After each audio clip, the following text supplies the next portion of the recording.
oleh dunia kepadamu. Damai sejahtera ku tinggalkan bagimu. Damai sejahteraku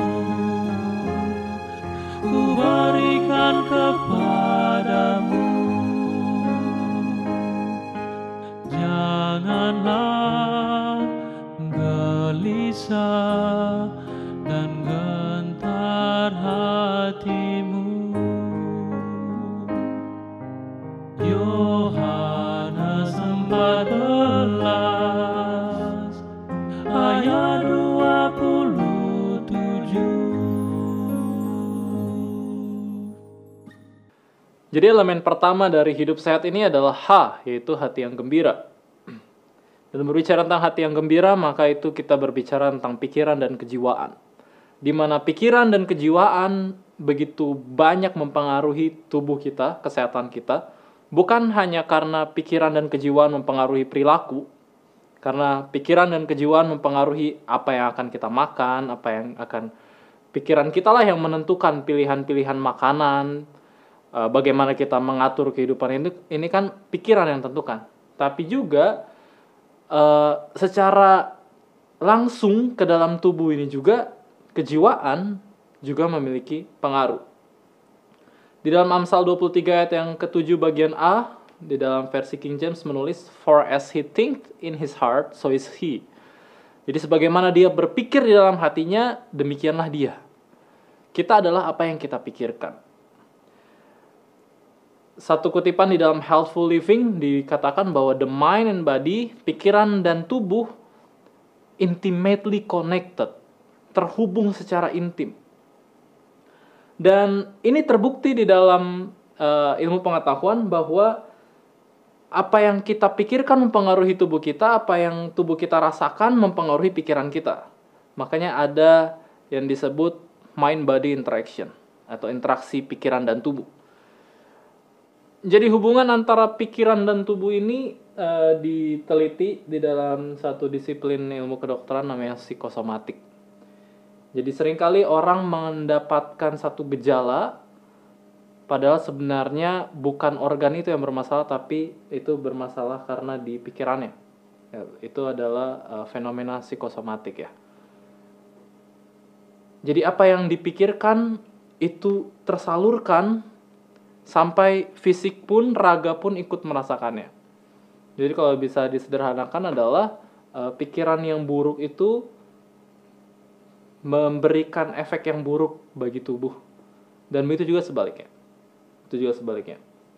Itulah kenapa penting sekali untuk memiliki harapan.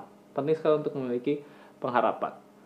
Contoh adalah di dalam studi-studi khususnya untuk menilai keefektifan obat, selalu diberikan studi placebo-nya. Apa itu studi placebo? Studi placebo ini adalah ketika satu obat dikatakan kepada satu pasien, jadi untuk menilai bahwa satu obat ini apakah efektif untuk merawat penyakit tertentu, maka biasanya kelompok pasien dibagi. Yang satu pasien dikasih obat yang betul, kelompok yang satu dikasih obat placebo. Jadi obat placebo ini adalah, itu bukan obat betul, tetapi dikatakan bahwa itu adalah obat yang benar, gitu ya. Contohnya ada di dalam buku Anatomy of an Illness as Perceived by the Patient oleh Norman Cousins. Norman Cousins ini adalah profesor psikiatri dan perilaku di UCLA. Dia waktu itu sakit, kemudian dengan tertawa dan suntikan vitamin C, kemudian dia disembuhkan. Dan dia tulis buku ini, Anatomy of an Illness as Perceived by the Patient.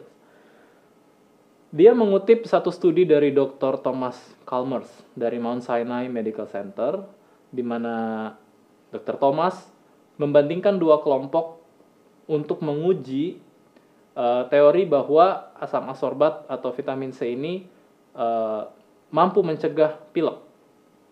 Jadi satu kelompok dikasih vitamin C yang benar, yang asli, tapi dibilang ke pasiennya bahwa ini bukan vitamin C, sedangkan yang satu dikasih placebo, bahwa dikasih pil biasa aja, nggak ada efek pengobatan sama sekali, tapi dikatakan kepada pasiennya bahwa itu adalah vitamin C.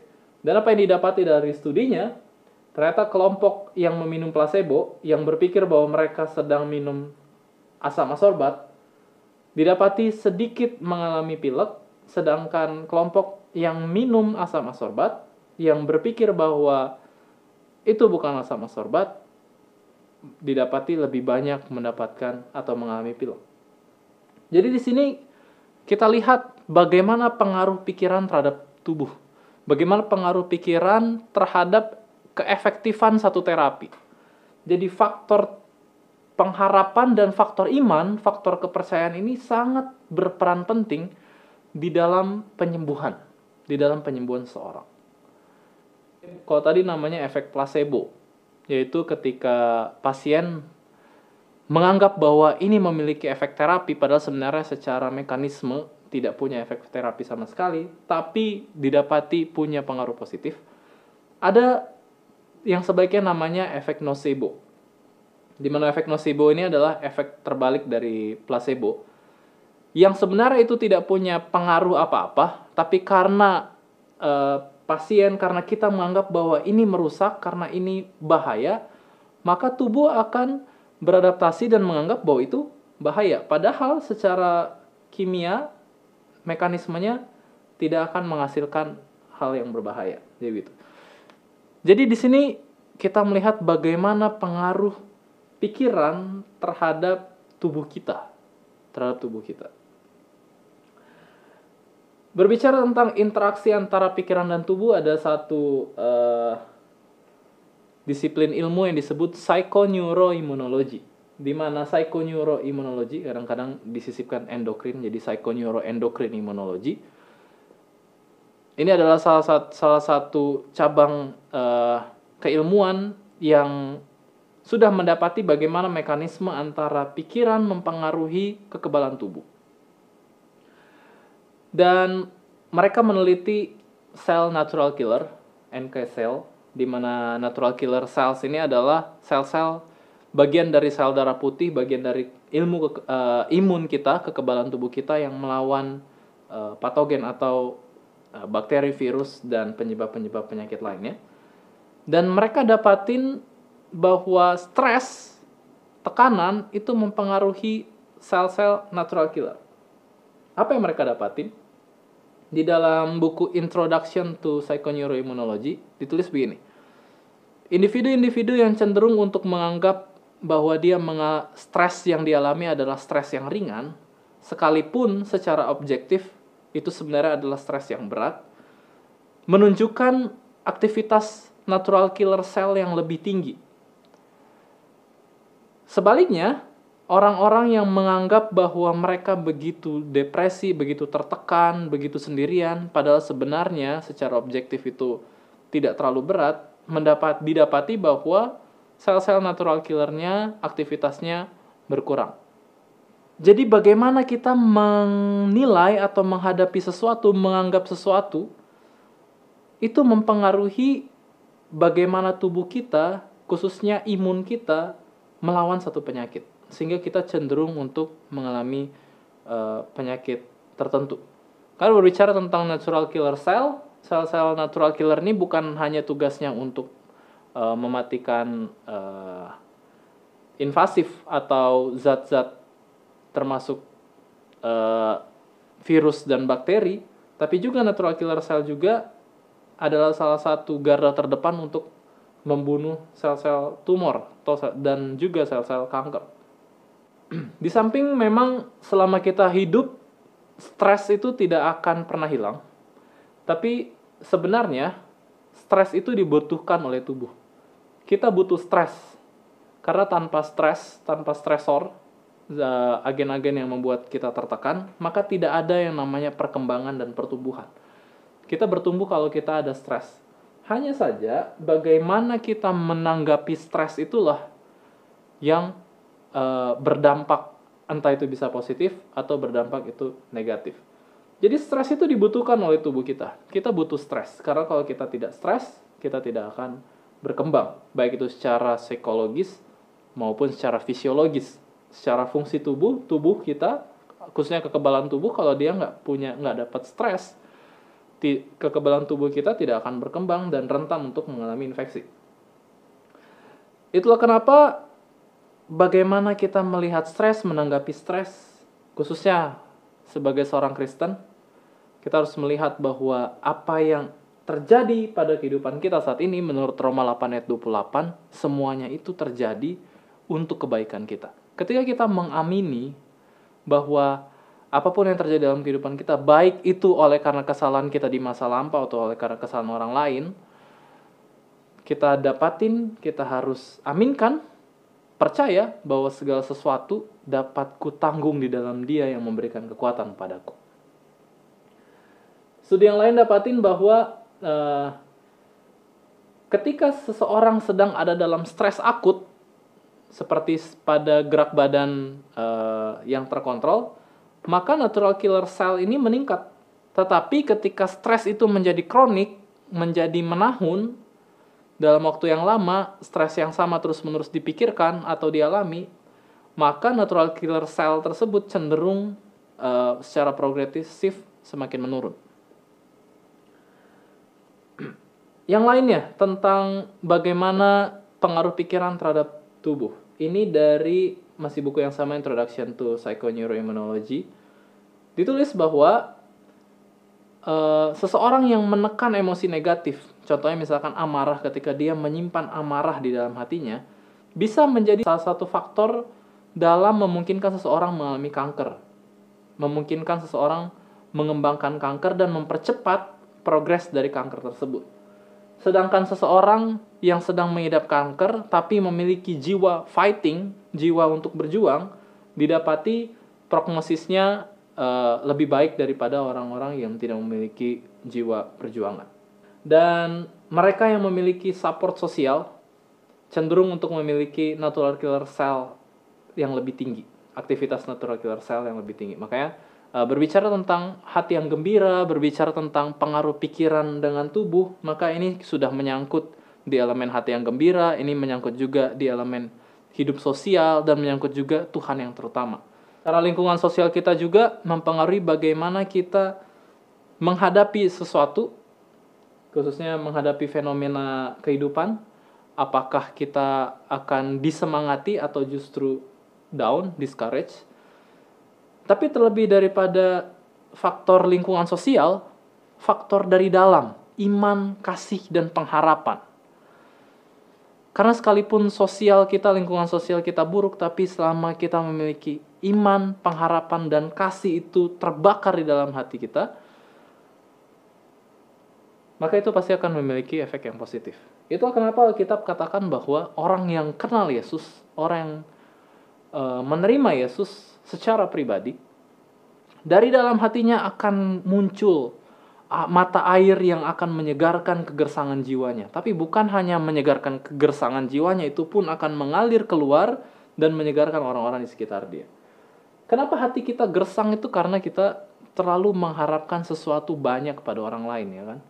Kita berharap suami kita, istri kita perhatian sama kita, kita berharap pasangan kita berharap teman kita untuk mengerti kita, yang padahal mungkin kenyataannya mereka tidak mengerti atau di luar dari ekspektasi kita. Tapi ketika kita menggantungkan pengharapan itu, menggantungkan kepercayaan kita itu kepada Dia yang tidak akan pernah mengecewakan kita dan tidak akan pernah gagal untuk mengasihi kita, maka mata air kehidupan itu akan muncul di dalam hati.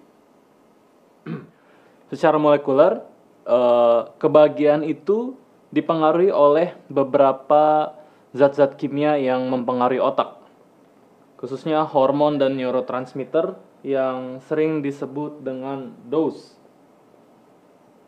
Jadi ada 4 hormon yang mayoritas mempengaruhi kebahagiaan seseorang, yaitu adalah D, hormon dopamin, kemudian hormon oksitosin, lalu hormon serotonin, dan hormon endorfin. 4 molekul inilah yang mempengaruhi tingkat kebahagiaan yang dialami oleh seseorang. Kalau ada 4 hormon ini mengalir di otak, maka sensasi kebahagiaan itu pun dimiliki. Mari kita mulai dari yang pertama, hormon dopamin. Apa ini hormon dopamin? Hormon dopamin ini adalah hormon yang keluar ketika kita merasa senang, ketika kita merasa satu kenikmatan. Ketika kita makan sesuatu yang enak, hormon dopamin dikeluarkan. Ketika kita main games kemudian menang, hormon dopamin dikeluarkan. Ketika kita dapat juara, hormon dopamin dikeluarkan. Jadi hormon dopamin ini adalah hormon kesenangan, khususnya ketika kita memperoleh sesuatu sebagai reward. Makanya hormon dopamin ini masuk ke dalam satu sistem di dalam otak, satu mekanisme dalam otak yang disebut brain reward system. Di mana mekanisme ini akan aktif ketika kita memperoleh hadiah, kita memperoleh imbalan. Ya, hadiah ini bukan hanya secara fisik tetapi juga sensasi. Kita makan, kita jalan-jalan, kemudian menikmati sesuatu, maka brain reward system diaktifkan dan hormon dopamin lah yang dikeluarkan pada saat itu. Nah, hormon dopamin ini juga adalah hormon yang keluar ketika kita penasaran terhadap sesuatu dan mencoba untuk menyelesaikan sesuatu. Jadi mari kita lihat bagaimana hormon dopamin dikeluarkan. Jadi anggaplah ini otak kita dengan struktur utamanya. Di sini ada otak besar atau sering disebut cerebrum. Neocortex ini adalah otak kecil belakang ya, cerebellum. Lalu di sini ada batang otak. Nah, di bagian tengah sini ada satu struktur yang disebut sistem limbik.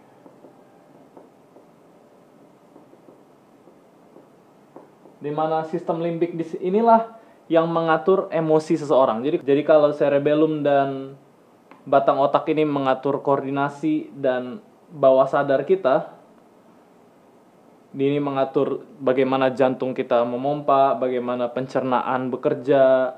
Pokoknya semua hal yang kita tidak sadari sedang bekerja di dalam tubuh kita, termasuk pengaturan suhu tubuh, kemudian keseimbangan, itu bagian otak cerebellum dan batang otak yang atur. Dan jadi itu Anda atur begitu. Anda bayangkan kalau kita yang harus atur lagi bagaimana lambung harus mencerna, bagaimana usus harus mencerna, bagaimana penyerapan supaya maksimal, bisa pusing kita ya. Nah, syukur pada Tuhan atur seperti itu. Jadi ini otomatis. Di bagian otak besar, khususnya bagian cerebrum, neocortex, ini adalah bagian otak yang mengatur kognitif. Ini yang mengatur kita untuk berpikir secara kompleks. Di situ ada bahasa, di situ ada matematika, rasional. Khususnya di bagian paling depan dari cerebrum ada yang disebut prefrontal cortex. Ini adalah executive function, fungsi eksekutif. Struktur ini ya yang mengatur pengendalian diri. Prefrontal cortex juga yang mengatur, di situ ada kerohanian. Dia mengatur karakter dan dia mengatur batasan-batasan sehingga kita punya kemampuan untuk membatasi diri. Termasuk di situ untuk melihat dan merancang masa depan, itu prefrontal cortex yang atur.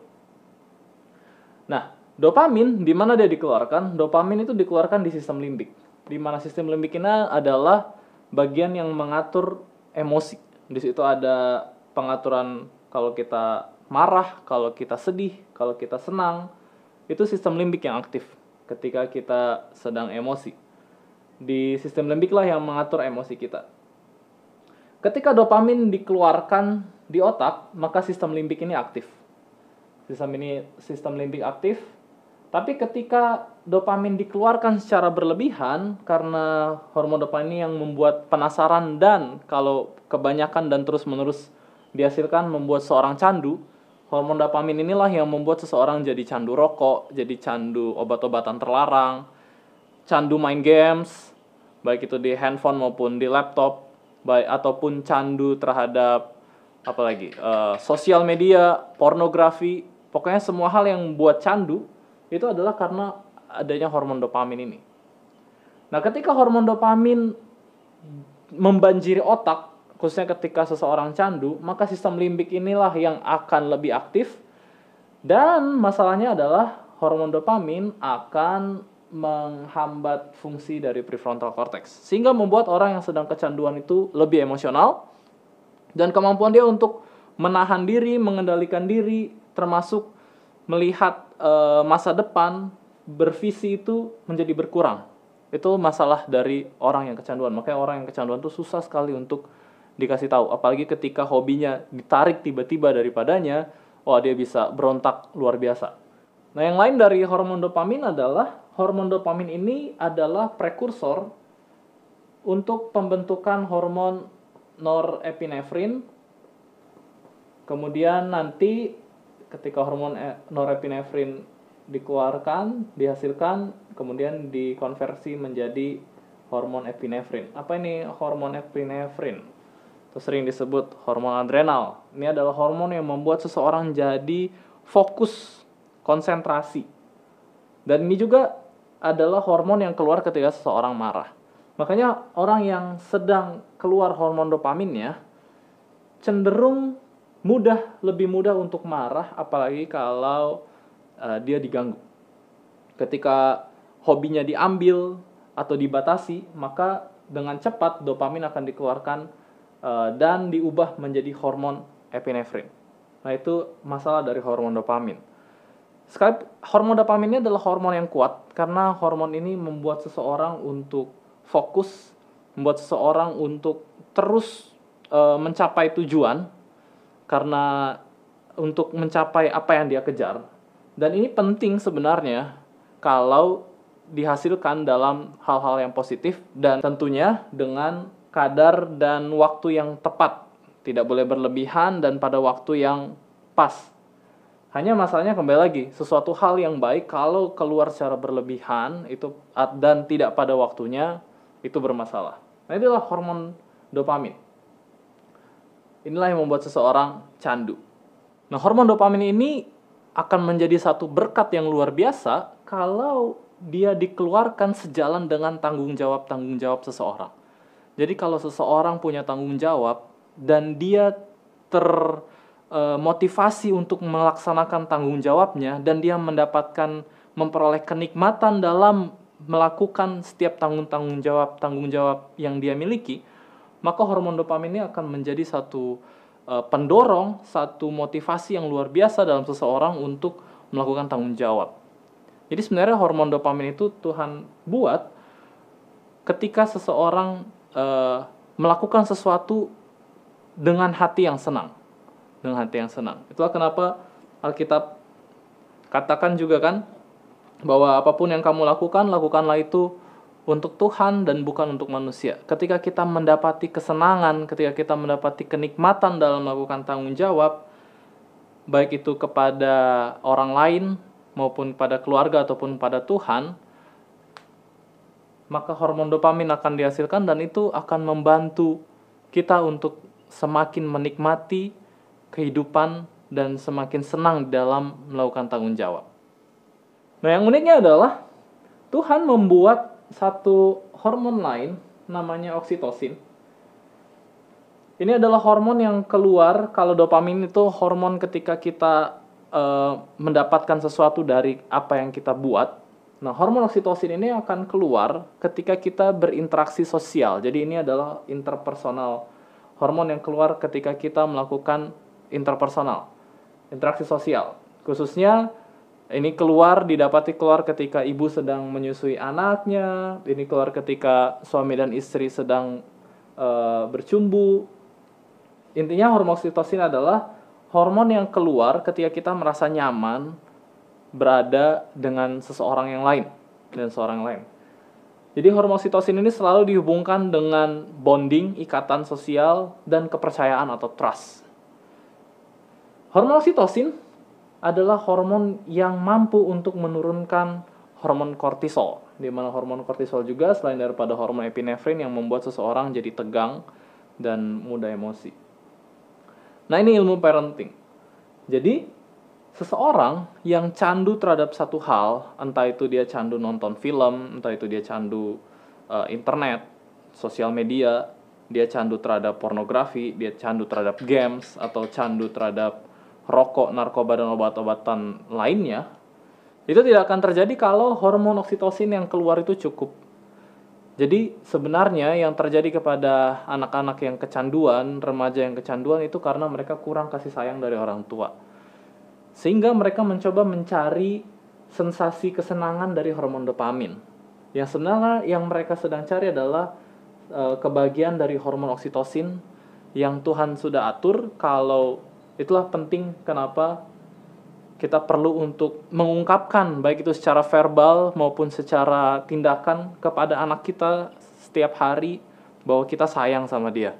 Entah itu dengan ucapan dan juga dengan pelukan, atau kita usap-usap kepalanya, kita cium dahinya, gitu ya.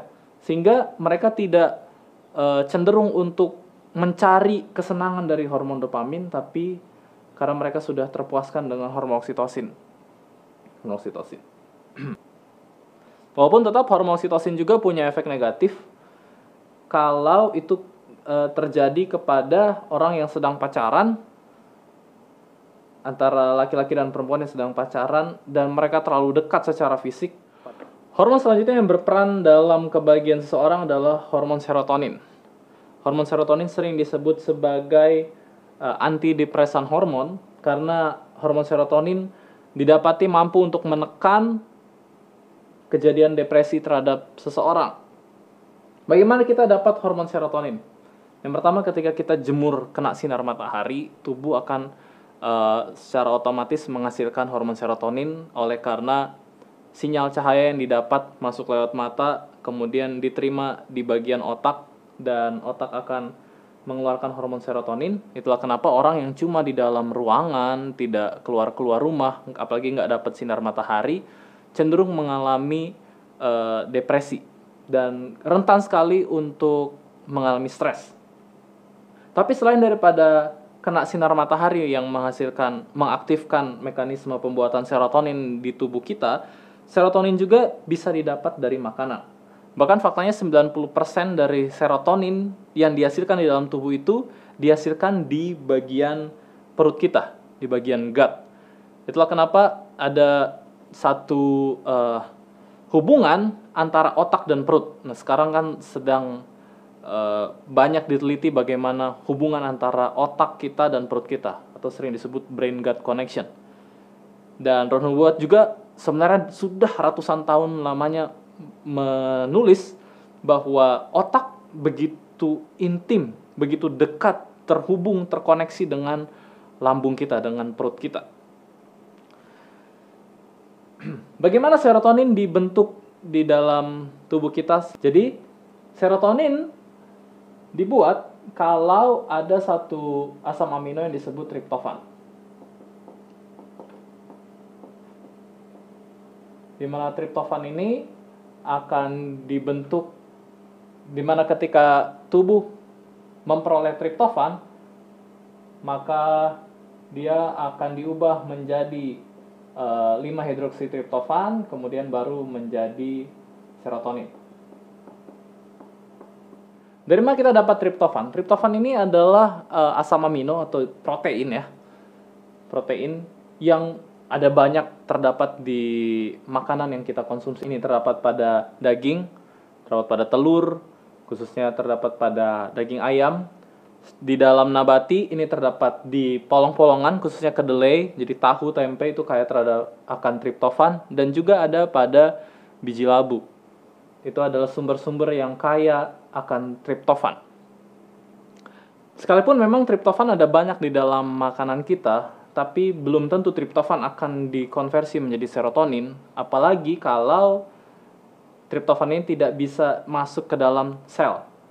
Jadi begini, contoh, misalkan bagaimana triptofan diubah menjadi serotonin di otak kita. Jadi anggap ini ada pembuluh darah, ini adalah pembuluh darah, kemudian ini ada sel saraf. Nah, triptofan ini nggak bisa langsung masuk lewatin pembuluh darah kemudian diserap ke dalam sel-sel saraf kita, karena ada mekanisme di otak, khususnya di pembuluh darah otak yang disebut blood-brain barrier. Blood-brain barrier. Ini adalah struktur yang mencegah tidak semua molekul yang ada di dalam pembuluh darah yang mengalir di pembuluh darah otak bisa diserap dan melewatin pembuluh darah. Jadi ini adalah mekanisme yang Tuhan atur di otak kita agar hanya zat-zat yang penting dan dibutuhkan sajalah yang boleh masuk ke dalam jaringan otak. Dan zat-zat yang tidak dibutuhkan, apalagi yang bersifat toksik itu seharusnya tidak bisa untuk melewati blood-brain barrier. Jadi kalau kita lihat penampang pembuluh darah, jadi misalkan ini adalah sel endotelium pembuluh darah. Kalau ini adalah sel endotelium yang membentuk pembuluh darah kita. Di otak, blood-brain barrier, jadi ada satu struktur lagi yang membatasi ini. Nah, jadi ini nggak ada gap. Yang biasanya ini bisa gap untuk lewatin zat-zat, maka gap itu ditutup oleh satu struktur. Kurang lebih begitulah. Ini oleh sel-sel astrocyte.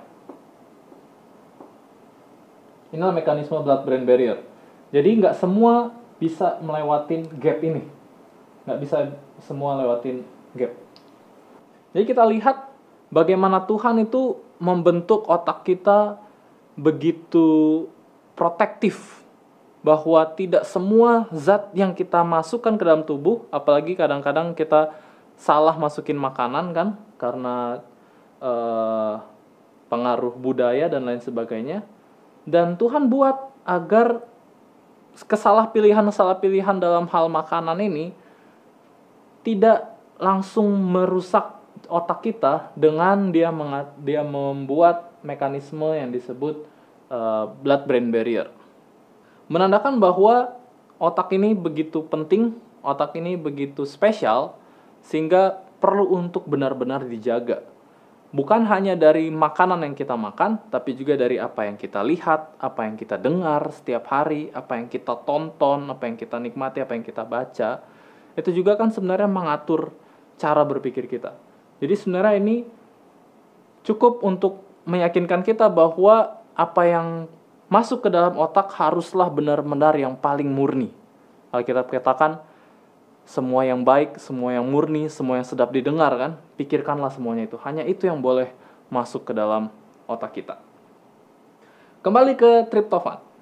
Jadi triptofan ini nggak bisa langsung masuk ngelewatin blood-brain barrier, dia membutuhkan kendaraan yang namanya protein carrier. Jadi dia butuh kendaraan, jadi dia harus berikatan dengan kendaraan ini, baru kendaraan ini boleh lewatin blood-brain barrier. Masalahnya adalah terjadi persaingan antara molekul-molekul yang namanya large neutral amino acid. Jadi asam amino yang besar lainnya juga harus berikatan dengan protein carrier supaya dia bisa masuk ke dalam lewatin blood-brain barrier dan masuk ke dalam sel saraf otak. Dan ini yang membuat seseorang jadi sulit untuk mengkonversi triptofan menjadi serotonin karena nggak bisa masuk lewatin blood-brain barrier. Apalagi kalau terjadi persaingan antara triptofan dengan molekul-molekul asam amino besar lainnya. Dan kita tahu bahwa molekul-molekul asam amino besar itu banyak terdapat di daging. Itulah kenapa sumber triptofan nabati lebih baik daripada sumber triptofan dari hewani, karena sumber triptofan dari nabati persaingan untuk melewati blood-brain barrier lebih sedikit daripada yang diambil dari hewani, oleh karena pada hewani lebih banyak large neutral amino acid yang ada di sana. Dan kalaupun triptofan bisa melewati blood-brain barrier dan bisa masuk ke dalam sel saraf di otak, belum tentu triptofan bisa dikonversi jadi serotonin, karena untuk triptofan dikonversi jadi serotonin, dia butuh beberapa zat gizi seperti vitamin B kompleks, ada zinc di situ, ada magnesium, dan trimethylglycine. Dan kalau kita kekurangan 4 zat gizi ini, maka triptofan tidak akan dikonversi jadi serotonin. Dari mana kita bisa dapat vitamin B? Vitamin B banyak sekali, khususnya asam folat. Asam folat didapat dari mana? Asam folat didapat dari sayuran. Jadi sayuran berdaun. Vitamin B yang lain, sumber vitamin B yang lain adalah kelompok polong-polongan seperti kacang hijau, kacang merah, kacang kedelai. Zinc juga banyak sekali terdapat di polong-polongan. Magnesium ini adalah pusat dari cincin klorofil. Jadi semua sayur daun yang warnanya hijau pasti kaya akan magnesium. Kemudian trimethylglycine atau betaine didapat dari beet. Tapi nggak perlu cari beet lah, kita bisa dapat itu dari bayam. Jadi kalau kita mengkonsumsi makanan yang kaya akan triptofan dari nabati ditambah dengan makanan-makanan yang menyediakan vitamin B, zinc, magnesium, dan trimethylglycine, maka triptofan bisa dikonversi menjadi serotonin. Satu lagi, sekalipun serotonin bisa dikonversi, sudah jadi serotonin ya, tapi serotonin tidak akan menghasilkan banyak hal di tubuh kita kalau sel-sel kita tidak mempunyai reseptor serotonin. Jadi untuk hormon, semua hormon ya, khususnya serotonin, dia butuh reseptor. Dia butuh reseptor untuk bisa masuk. Jadi ketika serotonin terhubung dengan reseptor, baru dia bisa masuk ke dalam sel. Di mana reseptor ini terbuat dari omega 3. Omega 3. Jadi butuh omega 3 supaya serotonin bisa memberikan kebahagiaan bagi kita. Dari mana kita dapat omega 3? Flaxseed. Kacang kenari kalau ada di Manado. Omega 3 juga kaya di krokot. Krokot itu tanaman yang biasa dikasih makan ayam. Dan omega 3 juga kaya di ikan laut dalam, khususnya ikan yang hidup di perairan dingin. Hal yang lain dari serotonin adalah, selain daripada serotonin dihasilkan di otak, faktanya 90% dari jumlah serotonin yang mengalir di dalam tubuh kita itu berasal dari satu sel di dalam usus kita yang disebut enterochromaffin sel enterochromaffin.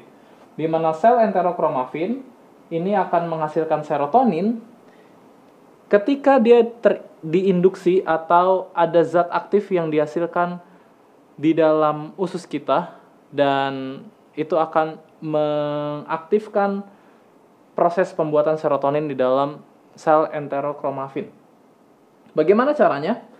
Jadi kita tahu bahwa di dalam usus itu hidup banyak sekali bakteri-bakteri ya.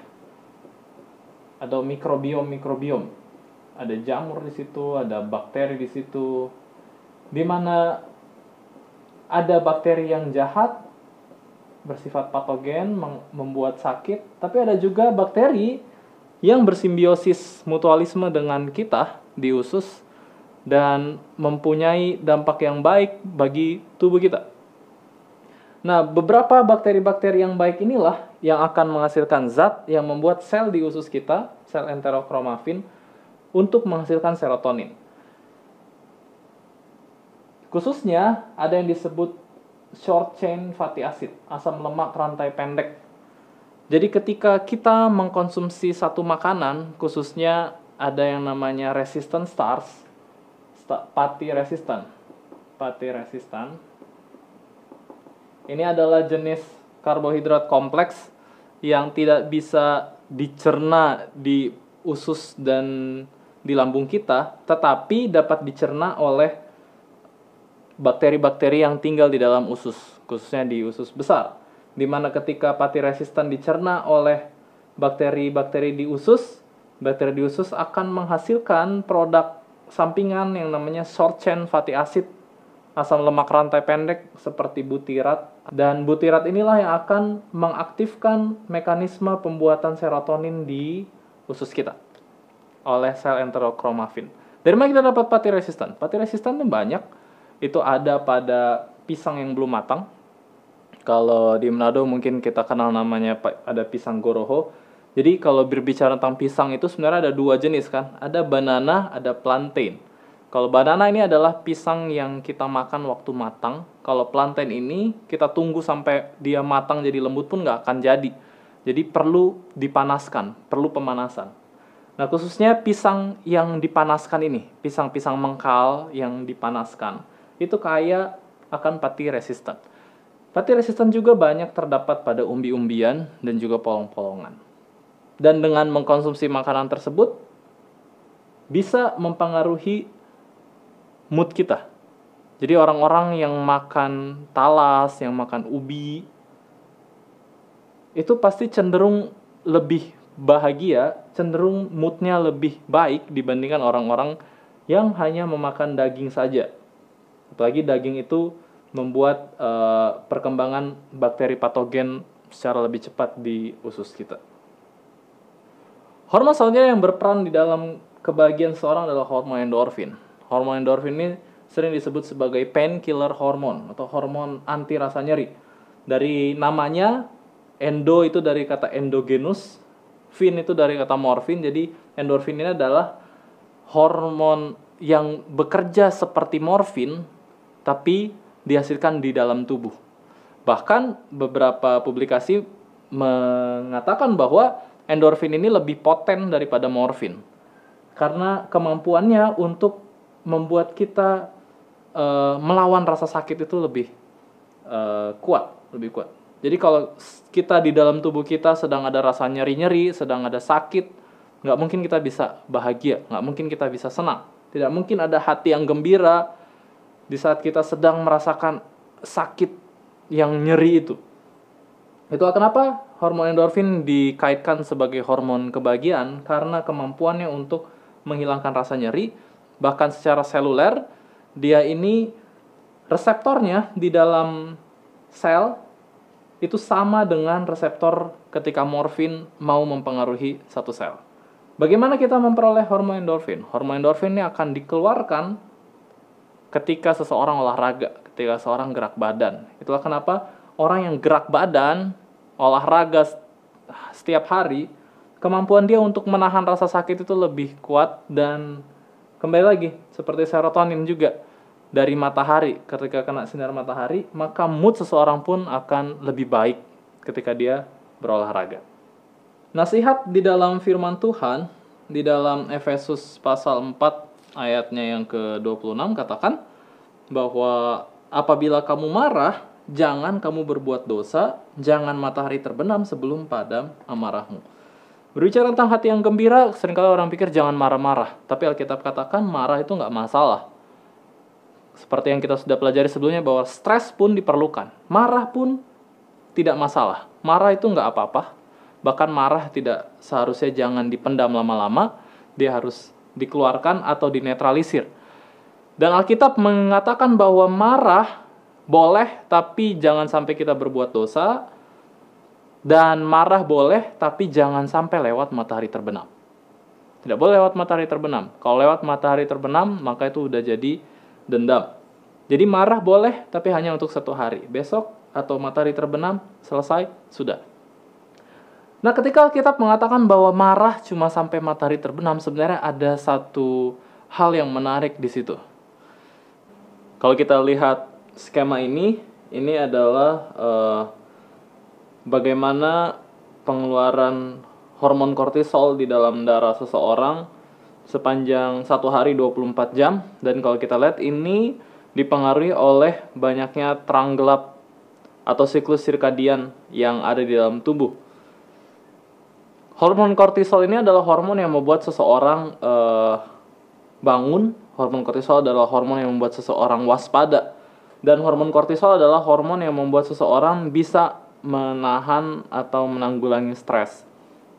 Karena itu dikaitkan dengan stres memang hormon kortisol ini. Dan kalau kita lihat ini ada XX merah itu adalah ketika uji coba diberikan stres secara mendadak, secara tiba-tiba didapati terjadi peningkatan kadar kortisol secara sementara. Jadi memang hormon kortisol ini berkaitan erat dengan stres. Nah, di bagian ini kalau kita perhatikan ada satu hormon lagi di situ yang diperiksa, yaitu hormon melatonin, di mana kalau hormon kortisol adalah hormon yang keluar untuk membangunkan kita, untuk membuat kita waspada, hormon melatonin adalah hormon yang membuat seorang ngantuk dan mempersiapkan tubuh untuk beristirahat. Nah, kalau hormon kortisol adalah hormon yang mempersiapkan tubuh untuk beraktivitas di siang hari. Hormon melatonin dikeluarkan pada malam hari. Dan kalau kita lihat di sini, Ketika hormon kortisol naik, maka hormon melatonin mulai menurun, dan ketika hormon kortisol menurun, maka hormon melatonin meningkat. Jadi ketika Alkitab katakan bahwa boleh marah tapi jangan sampai matahari terbenam, artinya Alkitab mau kasih tahu bahwa kita harus menjaga hormon kortisol kita memasuki malam hari untuk rendah, sehingga mempersiapkan tubuh untuk beristirahat, dan tubuh tidak tegang, tubuh tidak menganggap bahwa sedang ada tekanan, sedang ada stres, sehingga mempersiapkan tubuh untuk istirahat, mempersiapkan tubuh untuk proses pemulihan. Studi mendapati bahwa ketika hormon kortisol meningkat di sore hari, apa yang terjadi? Itu akan meningkatkan resistansi insulin, di mana resistansi insulin ini pastinya akan membuat orang jadi diabetes dalam waktu yang lama. Juga mengaktifkan saraf simpatetik, di mana ketika saraf simpatetik ini meningkat, diaktifkan, dia akan mengurangi sekresi insulin dari beta sel di pankreas, di mana insulin ini lah yang diperlukan oleh sel tubuh untuk dapat memasukkan gula yang dari dalam aliran darah masuk ke dalam sel. Jadi ketika hormon kortisol meningkat, saraf simpatetik diaktifkan, maka dua hal terjadi.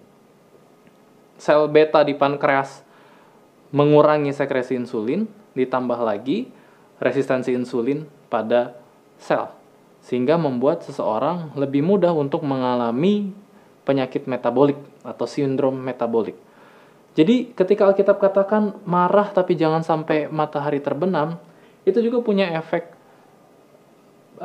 secara kesehatan, secara molekuler juga punya pengaruhnya. Ini ada yang unik. Seorang dokter, Michael Breus, seorang clinical psychologist, dia dapatin bahwa cahaya merah seperti pada saat matahari terbenam ini membantu memproduksi hormon melatonin. Jadi Tuhan sudah atur ketika matahari semakin terbenam itu kan warnanya semakin memerah.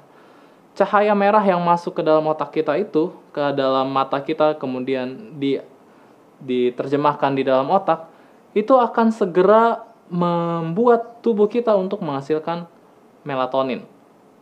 Sedangkan cahaya biru ini membuat kita lebih waspada.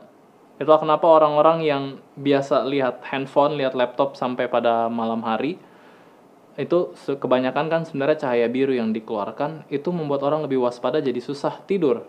Makanya beberapa gadget sekarang sudah mulai menyematkan, ada sebuah program yang bisa diatur di jam-jam sudah mulai malam, night light itu diaktifkan. Dan night light itu biasa cenderung lebih hangat, warnanya lebih warna merah. Sedangkan tanpa night light itu biasanya warnanya lebih ke biru.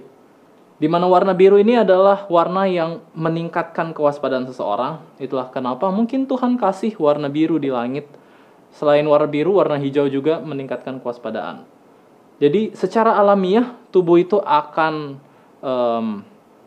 aktif pada siang hari, khususnya pikiran kita akan aktif pada siang hari, dan pada malam hari mulai beristirahat. Dan ini penting juga bagi kegembiraan hati. Ini penting bagi kondisi kejiwaan seseorang. Itulah kenapa yang selanjutnya yang akan kita pelajari adalah elemen hidup sehat yang kedua, yaitu istirahat yang cukup.